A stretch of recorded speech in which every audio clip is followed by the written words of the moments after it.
Hi folks, I'm Mike and I hope you're well. Black Friday is upon us and it's really easy to waste your money on plugins that you don't really need. And that's because Studio One has a really great complement of stock plugins. However, there are some gaps I feel, so I thought I'd suggest to you 3 awesome plugins that really expand the capability of Studio One, which you can get at a bargain price at the moment. Let's dive in with some mastering. So Studio One already has this dedicated area for mastering. It's called the project page. I've made a few videos about it. Check them out if you're not familiar. And this does all kinds of things in terms of preparing your music for a release. However, if you use the stock plugins, I would say they're much better for mixing than they are for mastering. There's definitely a few gaps that they don't quite cover. So that's why I would recommend this plugin. You may have guessed it already. This is Ozone 11 from iZotope. Okay, so many people use this for their mastering. Now there's going to be some variations depending on what version you get hold of. I'm using the advanced version here, so some things may not be available, but one thing that's available in all the versions is this AI assisted mastering, artificial intelligence. And the idea of this is it gets you to a great starting point, even if it's not going to be your final master. I'm just going to let you see the process of using that AI now. So I'm going to click this button and it wants me to now play my music. So bear with me a little bit here. It needs around about 20 seconds or so to analyze it. You're going to hear it start off pretty quiet and then it's going to get quite a lot louder. Let's go. And I guess Superman never really ever gave a damn about Lois Lane, the Daily Planet, all the people there. He's just showing off, cause his parents didn't love him much, and you believed in me. You think I'm safe. Right, so right away you can hear quite a big difference there between my original mix and this master that it's already created. Now you don't have to, as I say, stick with the initial assessment that it made. You are presented with this screen, which is a fairly simple screen at this point, where you can make some overall changes. You could, for example, change the genre. Now it's automatically detected this as a pop genre. Let's say, for example, I think I want to change it to a rock sort of emphasis in terms of the mastering. I'll just click on rock and it makes its changes there. Okay, there's also some fairly simple controls that you can use here to just make broad stroke sort of changes, things like adjusting the loudness here. You could use this control down here, or for example you know, changing the vocal balance. Let me just make the vocal a little bit louder with this control here. And I guess Superman never really ever gave a damn about Lois. And you know, different genres actually emphasize the vocal more or less. So this is the sort of simple page that I'm presented with in this version. I'm using the advanced version, by the way. If we go over here, we can actually go into this tab here where we get much more fine control over this master. We can see here all of the modules that it's actually used to create this master, and you can go ahead and make changes to each of those, or you can even add in some more modules if you like, you know, change the order of them, all kinds of things like that. I want to point out a couple here, or one in particular I'm going to point out, and that's the maximizer. I just think this is one of my favorite tools ever. I use it almost all the time before I'm releasing anything. It's basically a limiter, but it's a very advanced limiter.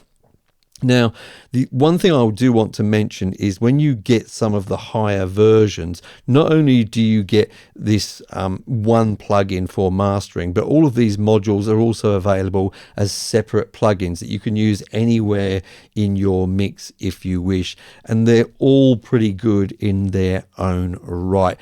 Now, if you head over to my link in the description down below at Plugin Boutique, you'll see there's quite a number of different versions of Ozone available, so I invite you to check out some of the differences. I certainly would recommend the advanced version that I'm using here, but also the standard version is very good. And if you're on a real budget and just want something to get quick masters out with, then you may want to go the Elements version. Don't forget to follow the link in the description down below. Studio One does have a great selection of virtual instrument plugins included, and I definitely recommend you play around with Sample One XT, Presence XT, and also MikTi. However, if you really want to open yourself up to a whole ecosystem of fantastic virtual instruments, I don't think you can do any better than this one. It is, of course, Kontakt from Native Instruments. Now, with version 7, they did introduce a new way of browsing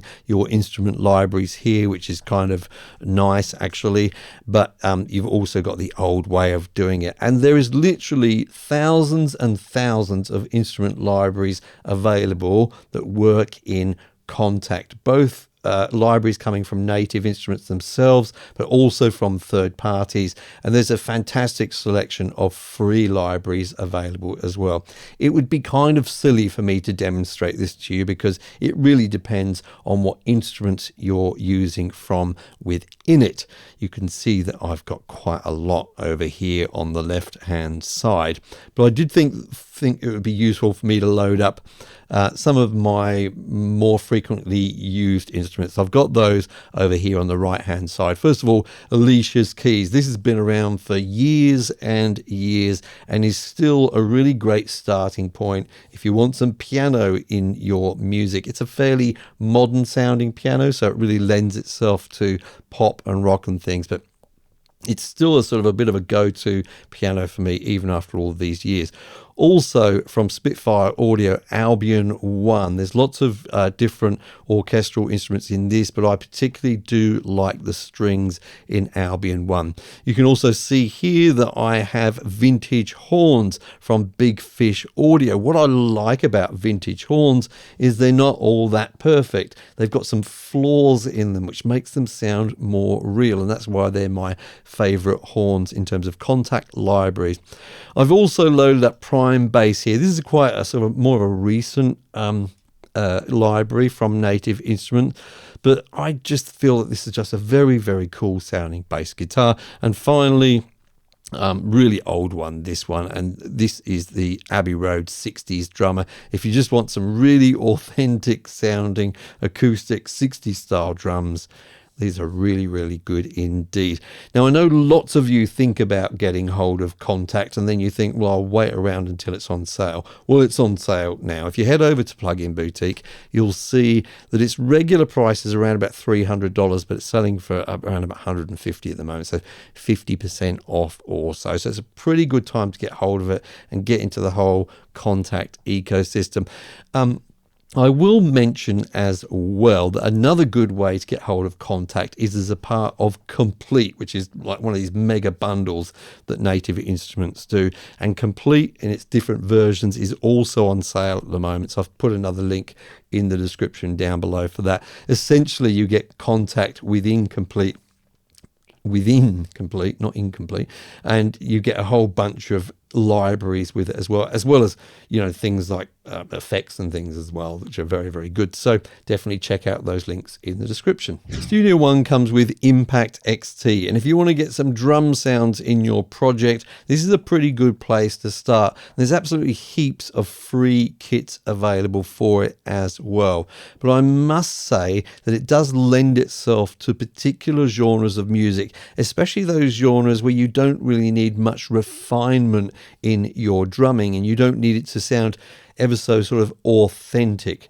Now, if you do need it to sound much more authentic, and if you've ever watched my videos before, it should be of no surprise to you that I'm going to recommend to you Addictive Drums 2. This has been around for many years, but it stood the test of time because it does what it does very, very well. The quality of the kits is amazing, and if you use it well, then you can get some pretty authentic sounding drumming from it. Talking about kits, I have quite a collection here myself. There's lots available for different genres, and this means that you can sort of spend as little or as much as you want to suit your needs. Okay, so if you only really play one or two genres of music, then you may find that one or two kits will suffice you. But because I play many different genres or record many different genres, then I've got quite a big collection of kits. Now, once you have selected your actual main kit, you can still go and refine it more in the kit section here. You can actually swap out drums, individual drums that you've got from different kits. So that's one way that you can create your own sound. And the other thing that you can do is go into individual drums and then add these different effects to them. Okay, so we've obviously got things like compression, EQ, and saturation in there as well. And you can really tweak and customize the sound of individual drums. Now, it integrates with Studio One really, really well, in my opinion. You can even send individual drums out to individual channels in your mixer, and in that way you can then apply other third-party or built-in VSTs that come with Studio One, or plugins I should say, that come with Studio One, and then add effects to individual drums as you wish. It's really stood the test of time. Now, if you head over to Plugin Boutique at the moment, you will see that you can get the sort of basic package there and you can get a couple of expansions with it. But if you buy any of the kits, they're mostly 50% off at the moment. So it's a really great time to both get into Addictive Drums 2 and add 2 or 3 kits to it as well. So what do you think? Do any of these take your fancy? Let me know about that in the comments down below. Also, if you've got any suggestions for everyone about plugins that you really feel enhance the capabilities of Studio One, please do let us all know in the comments down below. Thank you so much for watching today, and I'll see you in the next video.